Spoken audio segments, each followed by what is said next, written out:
let's dive in. Today, we are cracking the code on a language you've probably seen, but maybe never fully understood: medical shorthand. We're going to turn that confusing text on a doctor's chart into something that actually makes sense. So, let's get our decoder rings ready. So, have you ever done this? You get a peek at your own medical chart or a loved one's, and it's like, what am I even looking at? It's just this jumble of letters and words that feels totally overwhelming. If you felt that way, trust me, you are not alone. I mean, case in point, look at this. To most of us, this looks like complete gibberish, right? But this is a pretty typical note you'd find in a patient's file. And it's the exact code we're about to crack together. I promise, by the end of this, you'll know exactly what this means and why it's written this way.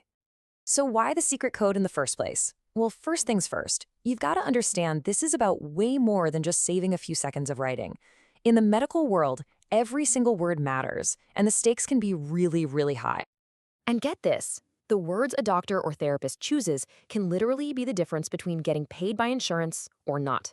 This isn't just a language of health, it's a language of finance. Certain phrases are like green lights for payment, while others are immediate red flags. And that brings us to this really key idea, something insurance reviewers are always on the lookout for: the difference between skilled and unskilled language.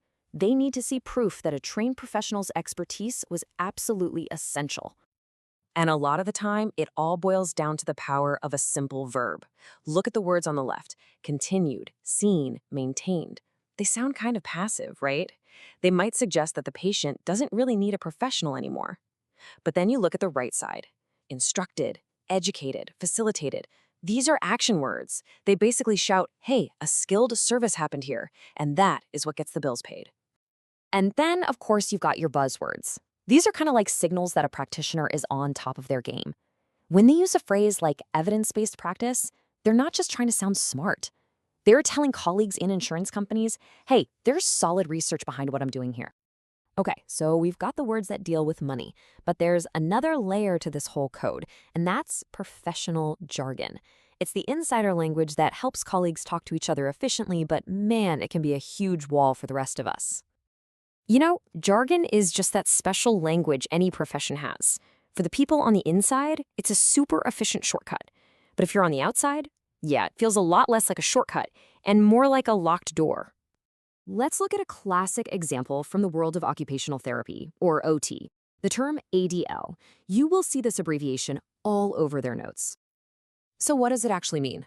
Well, it's super simple. ADLs are just those basic, everyday things we all do to take care of ourselves: getting dressed, eating, taking a shower. And you can see how saying a patient needs help with bathing is so much clearer than saying they need help with ADLs, right?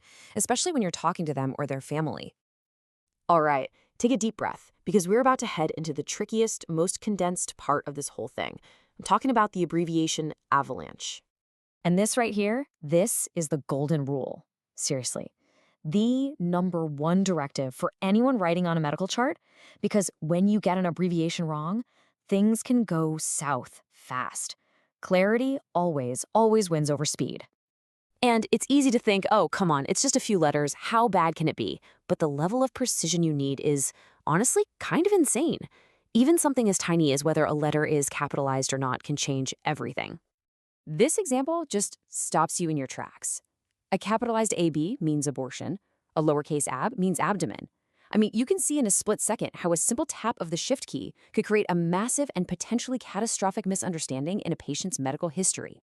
A lot of times you'll see a whole family of abbreviations for one idea. Take weight-bearing status, which is so important after surgery. It's not just a yes or no. You've got FWB for full weight bearing, PWB for partial, all the way to NWB, non-weight bearing. Hey, that was on our very first slide. Each one is a super specific critical instruction for a patient's recovery. Okay, you're ready for a little quiz? Let's do a lightning round. First one up, C/O. Any guesses what that could mean? That's right, it means complains of. So it's just a quick way to note what the patient is saying their symptoms are. All right, lightning round continues. You see SOB on a chart. What's the first thing that pops into your head?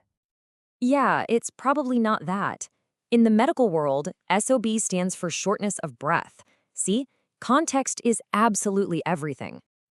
Okay, last one for the lightning round, NPO. This one's a biggie.